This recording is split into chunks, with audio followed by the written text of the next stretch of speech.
third common pain syndrome that occurs in older adults is postherpetic neuralgia, or shingles pain. And this is something that I think is really underappreciated.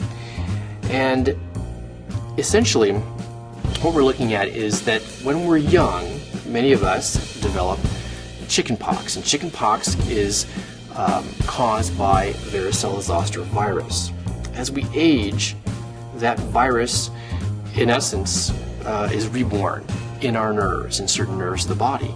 And when that occurs, it's called herpes zoster. It typically occurs in the thoracic spine, in a nerve of the thoracic spine, or the ophthalmic branch of the trigeminal nerve.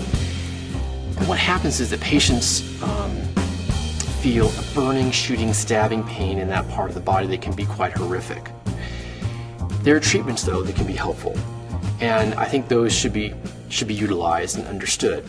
First and foremost, when someone develops herpes zoster, they should utilize antiviral therapies like acyclovir or ganciclovir, for example, which can reduce the burden of the disease, can reduce pain, and hopefully reduce the incidence or the risk of developing persistent shingles pain, which is called postherpetic neuralgia.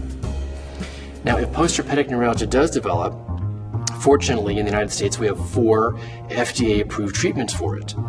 There are 2 oral medicines for it and 2 topical medicines. The 2 oral medicines are gabapentin and pregabalin. And the 2 topical medicines are topical lidocaine, which is a local anesthetic, as well as topical capsaicin. Capsaicin is derived from hot chili peppers. Finally, there is a vaccine for the prevention of postherpetic neuralgia called Zostavax. Zostavax, I think, is actually very underutilized, unfortunately, and it is FDA approved for use in patients 60 years of age and older, something that's administered subcutaneously and should last about 5 to 6 years.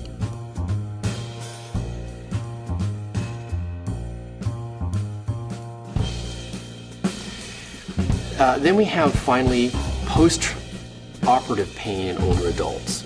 And that's something that is probably underappreciated in the sense that many physicians and nurses are afraid to use opioids for the treatment of post-operative pain in older adults because they're afraid that older adults may exhibit respiratory depression, that they may stop breathing.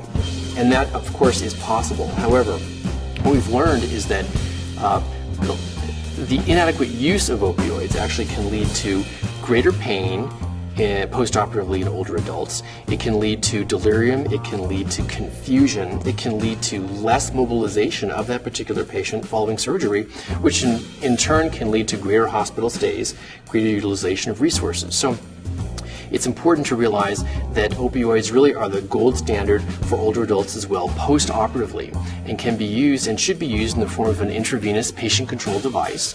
And also, the incorporation of multimodal therapies can be and should be utilized, if possible, in older adults. What does that mean? That means therapies such as spinal anesthetics, epidural anesthetics during surgery, regional anesthetic blocks during surgery that can be used to help reduce pain during the course of surgery, but also importantly after surgery.